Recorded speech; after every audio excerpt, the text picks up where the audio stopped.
mon parcours suite au diagnostic de mon cancer du sein en octobre 2013, et bien après, les traitements, qui ont duré un peu plus d'1 an, consistaient donc d'abord, à l'intervention chirurgicale qui, s'en est suivie par la chimiothérapie, la radiothérapie, une thérapie ciblée et l'hormonothérapie pendant 5 ans. Donc je suis, actuellement en rémission totale, je et sans traitement depuis, juillet 2019. J'ai, d'abord pensé à moi, chose que je ne savais pas faire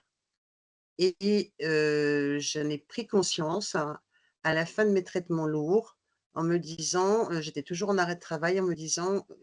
qu'il fallait que je change mes habitudes, par exemple, je ne faisais, pour ainsi dire, pas d'activité physique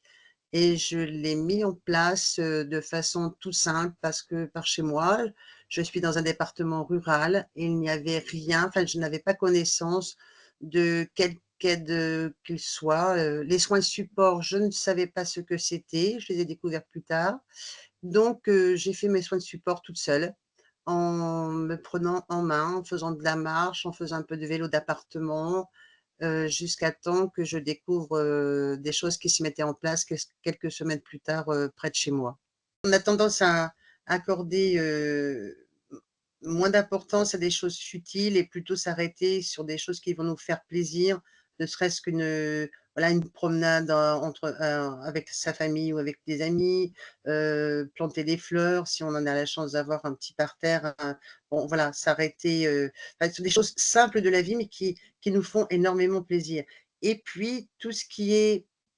trop négatif, trop, oui, trop négatif pour nous permettre de continuer d'avancer sereinement, finalement, on le met de côté. Il faut, apprendre à faire, ce choix, à faire je dirais un tri dans certaines choses et je pense qu'il se fait quand même, automatiquement et surtout ne pas culpabiliser.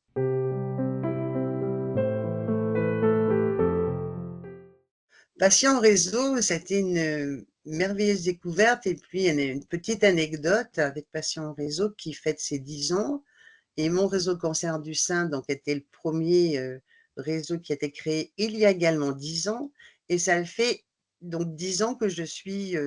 membre de ce réseau. Alors tout d'abord, en tant que patiente évidemment et puis, petit à petit, je me suis investie un petit peu plus. J'ai eu la chance de rencontrer, la fondatrice, de ce réseau, assez rapidement, avec qui s'est lié vraiment de bons liens d'amitié et de respect parce que j'admirais beaucoup cette grande dame et j'ai pu, bah, petit à petit, j'ai pris le temps, je suis devenue déjà, on va dire «addict» entre guillemets, enfin ça c'est une bonne addiction, de ce réseau. Il fallait vraiment que j'y aille tous les jours et donc petit à petit, je me suis, investie à faire, au départ de l'accueil, sur les réseaux, souhaiter la bienvenue aux personnes qui arrivaient.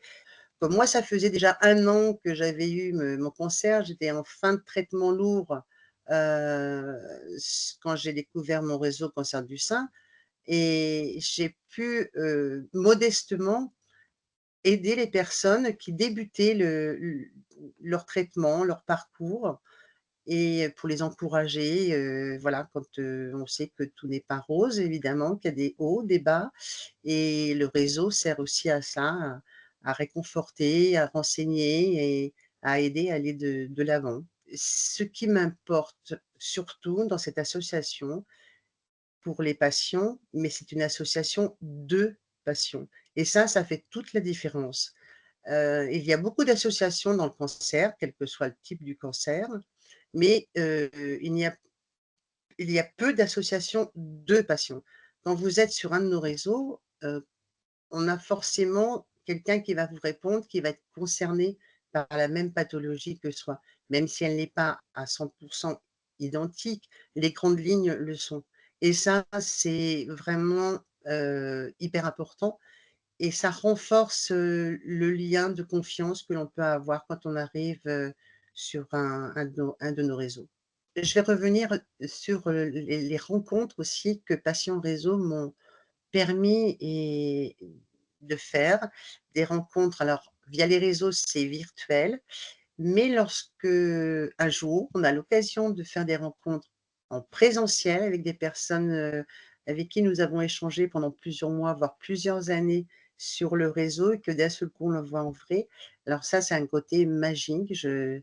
me rappelle, toujours mes premières rencontres qui ont été faites en Bretagne avec 2 amies, bretonnes et là, ça a vraiment été quelque chose d'assez, fabuleux, ce que j'appelle souvent la magie du réseau. Et ça, c'est hyper important. Ce qui prouve que dans notre, grâce à notre association et grâce aux rencontres faites sur les réseaux, des liens d'amitié peuvent, vraiment se lier, des liens d'amitié assez forts.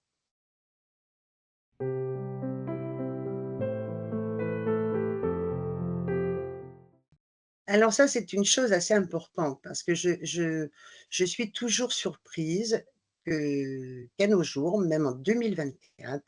il y ait toujours énormément d'idées reçues sur le cancer, quel qu'il soit, sans parler du côté tabou pour certaines pathologies. Il y a toujours des remarques assez négatives associant, le cancer, avec, vraiment quelque chose de terrible, voire, la mort. Et lorsque quelqu'un qui est concerné, un patient, une patiente qui est concernée par un cancer, entendre ce genre de choses-là ne va pas l'aider à avancer. Alors, oui, on sait très bien, ça peut arriver, mais on sait aussi que la plupart des cancers pris à temps peuvent, se soigner, et être, voire on peut en guérir. Parfois, évidemment, il peut y avoir, on le sait très bien aussi, certains cancers qui deviennent chroniques,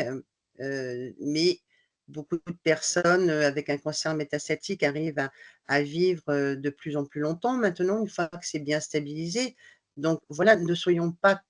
très négatifs et trop négatifs et ça aussi, ça fait partie de l'éducation des gens, du grand public afin d'avoir, les bons mots et d'éviter toutes ces maladresses verbales qui font, souffrir les gens, qui font mal aux personnes qui sont concernées par un cancer à quelque stade que ce soit. Lorsqu'on débute un traitement, on n'a pas besoin que nous enfonce encore un peu plus, la tête dans le sable. On a plutôt besoin d'être, aidé et d'avoir du soutien pour continuer d'avancer dans son parcours. Donc oui, il faut absolument que le regard des gens non concernés, soit changé et pour ça, je pense qu'il faut, continuer à faire de la formation, encore de la formation et toujours de la formation auprès du grand public.